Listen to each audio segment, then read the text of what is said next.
Welcome, everyone, to the Sinica Podcast special 10-year anniversary interactive podcast. We began life in April 2010 in Beijing, and for the first 6 years, it was just something that Jeremy and me did for fun. It's no less fun now, of course, but as you probably know, for the last 4 years, we've been powered by our friends at SupChina. I am Kaiser. I'm coming to you today from, as some of you can see, from my home in Chapel Hill, North Carolina. Joining me from the Oval Office is Jeremy Goldkorn, who's still trying to get that pesky rule about natural-born Americans, as qualifications for the presidency changed so he has a shot.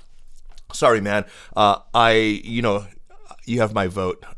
If it's any consolation, you would have my vote. Goldkorn 2024. It's just to talk through a little bit about, what it's been like for the last 10 years just doing the podcast. We used to record in a decidedly grotty studio that was opened by this guy named Dave Lancashire, who was running a service called Pop-Up Chinese, and many of you probably remember that. They were teaching Chinese language, and so Jeremy was the one actually who had the brilliant idea of approaching Dave and seeing whether we could sort of piggyback on the work that he was already doing. You were weeks away from starting at Baidu. I was extremely poor running my old company, Dunway.org, off the sniff of an oil rag and basically living off instant noodles. Our first episode was the Google pullout. That's right. That was definitely a defining moment. The world was starting to figure out that China was important, I think, in 2010, but not quite to the extent that it is now, where everybody everywhere has an opinion on China, from Nairobi to Kinshasa to Washington, D.C. Everybody has an opinion on China. Overall, the quality of journalism has just improved vastly. Well, it did until they started kicking out American journalists. But give me your sort of 30,000-foot view on English language journalism in China, Jeremy. Well, I think the essential problem with it is still something that Jamil Andalini, the FT correspondent, one of his more memorable phrases was that there are three China stories that people are interested in: big China, scary China, and weird China. Big China, bad China. Bad China, sorry. Bad China. No, big China, bad China, and weird China. And to some extent, unfortunately, that's still the case. And this is not the fault of the journalists writing it. China, to this day, still remains something that I think for a lot of Westerners is an other. It's exotic. It's someplace else where other bad things happen to other people. This problem, I think, is part of the reason why we're in such shit in the United States and in other Western countries with COVID-19. I listened to a podcast, that interview I did sometime in February, where I was comparing COVID-19 to SARS. And I was kind of saying, well, based on my experience with SARS, probably it's going to kind of die down in the spring, and, probably it's not going to... I don't think I actually said it won't spread outside of China, but I was probably thinking that.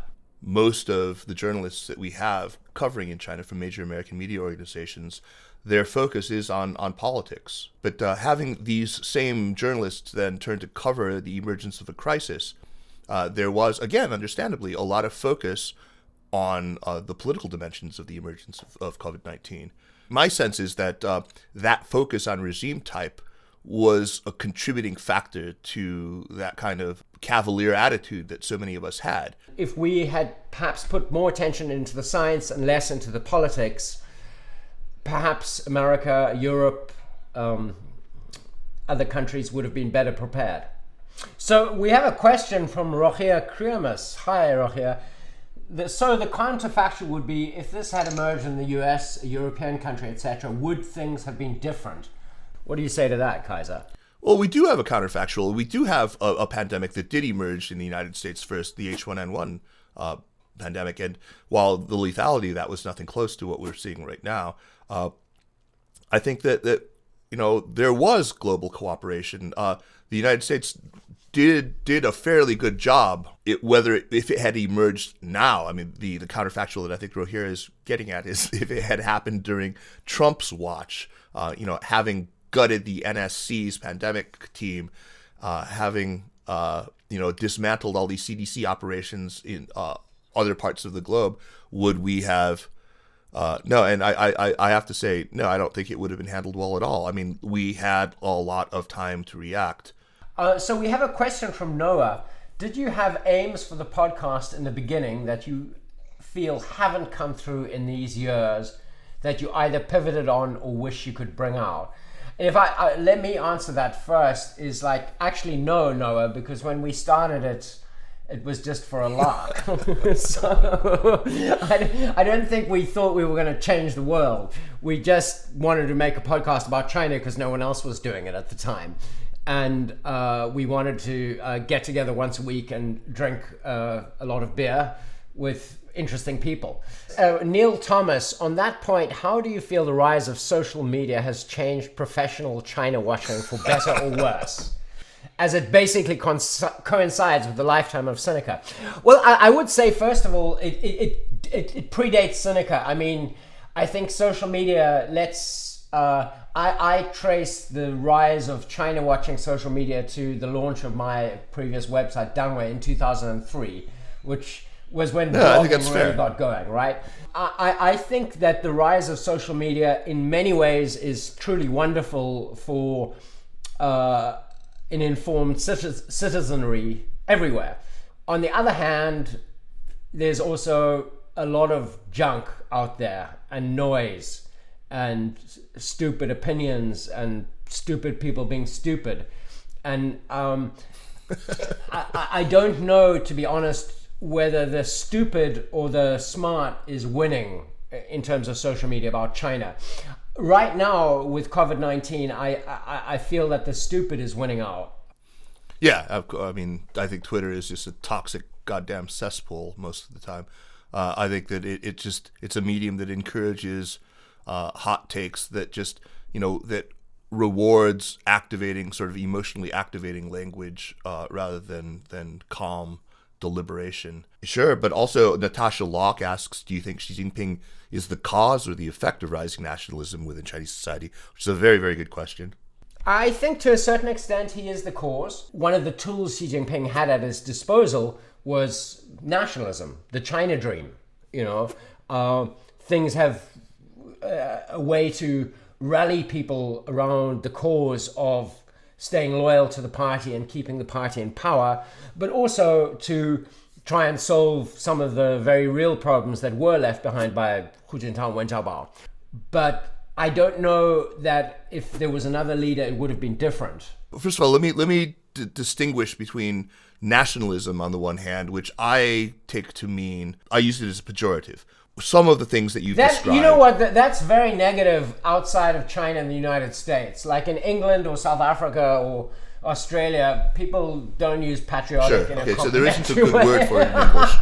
There isn't a good word for it in English, but we're starting to see that. I mean, the ugly nationalism with a xenophobic component to it. So many of us were fairly optimistic about Xi Jinping in 2007 when he was named.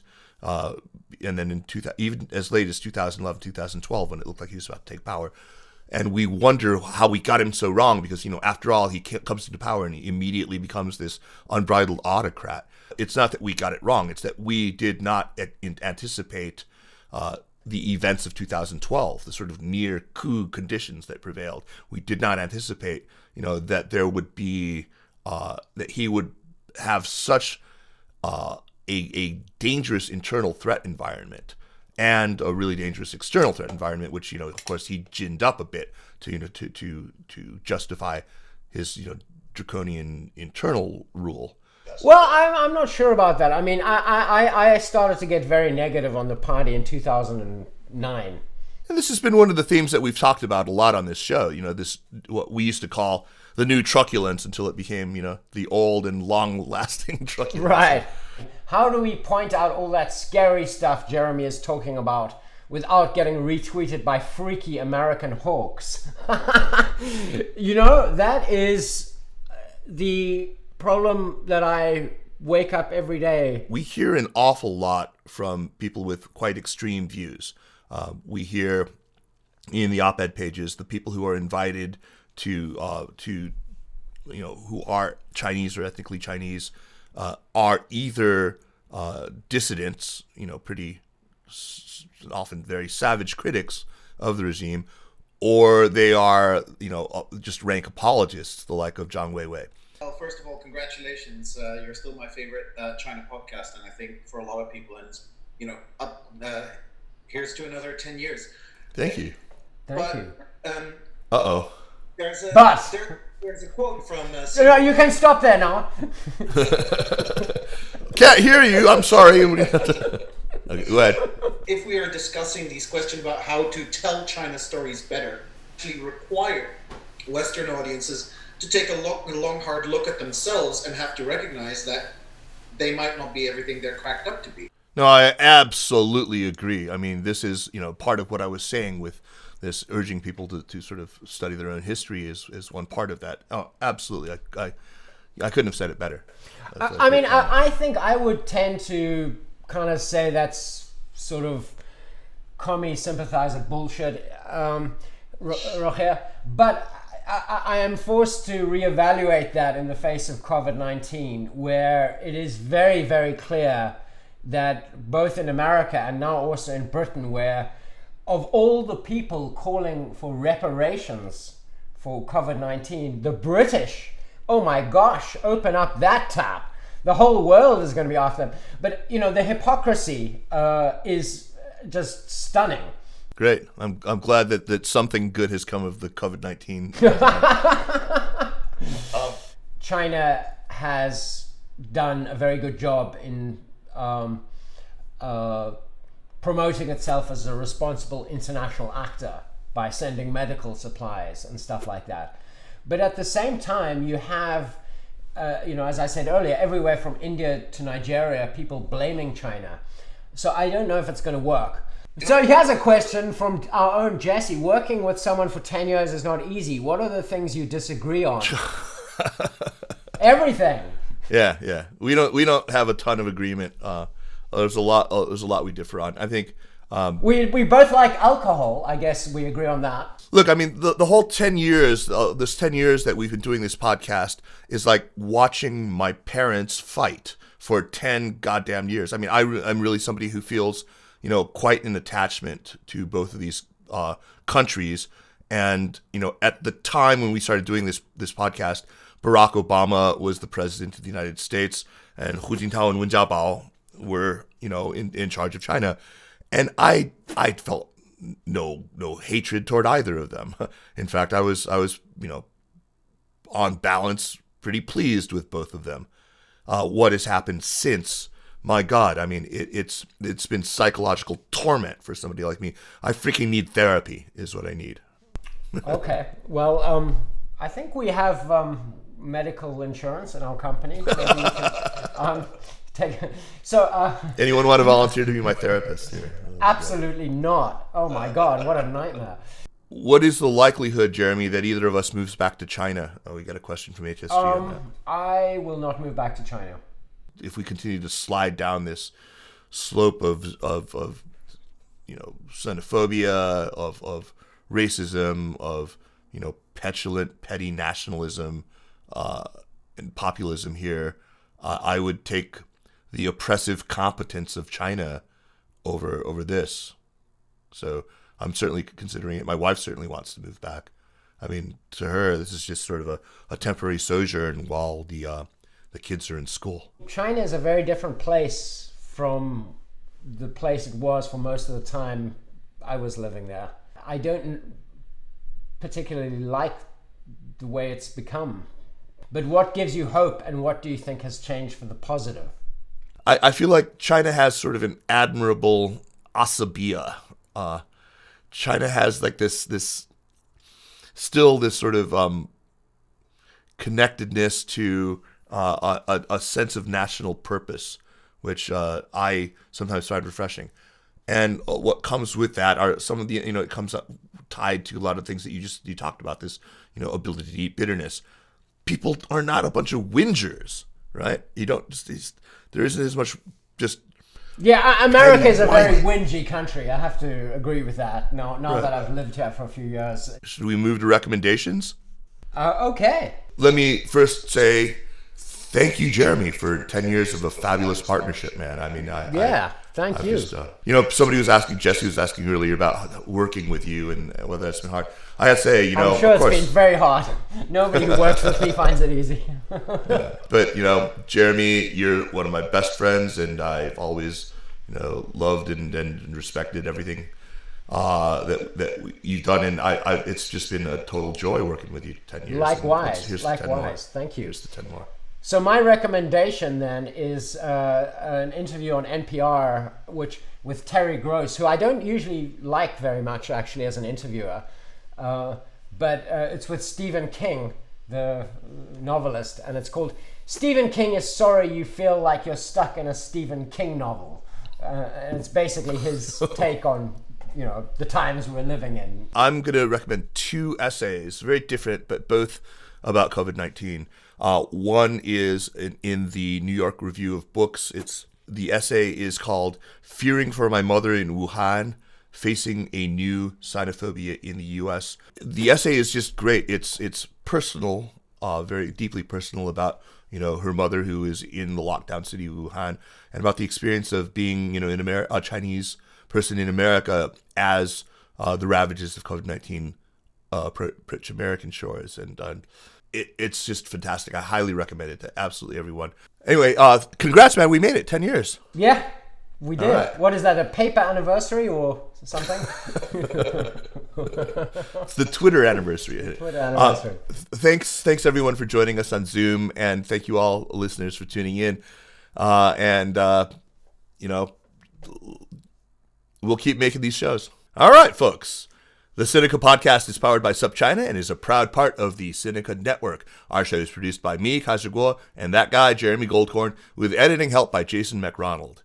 Drop us an email at sinica@supchina.com, follow us on Twitter or on Facebook at SupChina News, and make sure to check out all the other shows in our network. Thank you for listening. Everyone stay safe, wash your hands, don't touch your face, and we will see you next week. And if you hated what we did today, please email me and tell me what you hated. Yeah, don't email me. I'm more thin-skinned than Jeremy the rhinoceros. So. All right, folks. Adios.